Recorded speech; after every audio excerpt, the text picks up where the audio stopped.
大家知唔知咩叫 interval 音程呢？音程其實指兩個音之間嘅音高距離。我舉個例子，比如我喺屋企出發行去山頂嘅凌霄閣，需要3000米。呢段嘅距離呢，我哋會叫路程。大家留意下，路程係由兩個部分組合而成嘅，由數字同埋有個單位。3000就係個數字，米就係個單位。一定要有齊呢兩樣嘢先至為之一個完整嘅描述。其實音程都係一模一樣，我哋要準確咁形容兩個音之間嘅音高距離。同樣地，我哋都係需要由兩個部分組合而成。第一係個類型，第二係個度數，而度數亦即係數字。下次見到音程嘅時候，唔好淨係記住個數字，一定要睇埋佢嘅類型先至為之一個完整嘅描述。大家要留意翻音程 interval 其實可以分成兩大類。第一類叫做旋律音程 melodic interval。簡單啲嚟講，如果兩個音，一個音出先，一個音出後，就好似我哋平時唱歌唱旋律咁樣樣。呢種嘅音高距離我哋叫做 melodic interval 旋律音程。而第二種叫做和聲音程 harmonic interval。呢一種係指兩個音搭埋一齊，一個音喺上面，一個音喺下面，同時間響起。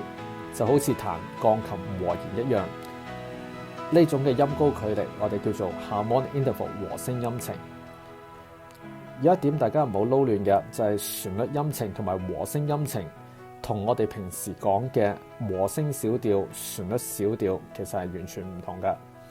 喺音程裏邊講嘅旋律同埋和聲，只係講兩個音嘅出現次序啫，大家唔好混淆。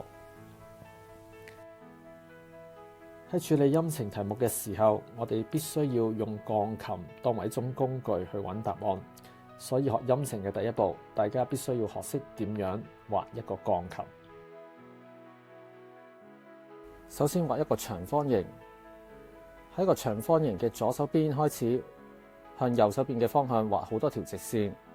幾多條直線冇緊要，最緊要填滿佢嘅啫。喺左手邊嘅第一條直線上邊畫一個長方形，跟住油黑佢，稱之為一個鍵。兩個嘅黑色鍵隔一條線，三個嘅黑色鍵隔一條線，兩個黑色鍵，三個黑色鍵。鋼琴就係咁樣畫噶啦。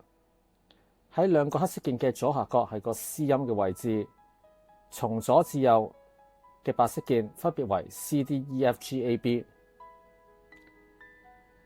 畫到呢步，大家要記住，兩個黑色鍵嘅左下角係個 C 音嘅位置，三個黑色鍵嘅左下角係個 F 音嘅位置，呢個好緊要。嚟緊我將會將音程呢個概念拆成8個章節去逐一講解。大家要留意翻，所有考試題目嘅答法其實全部建基於呢8個嘅核心概念。所以大家喺學習過程之中一定要搞清楚呢啲基礎，到真正做題目嘅時候自然會容易得多。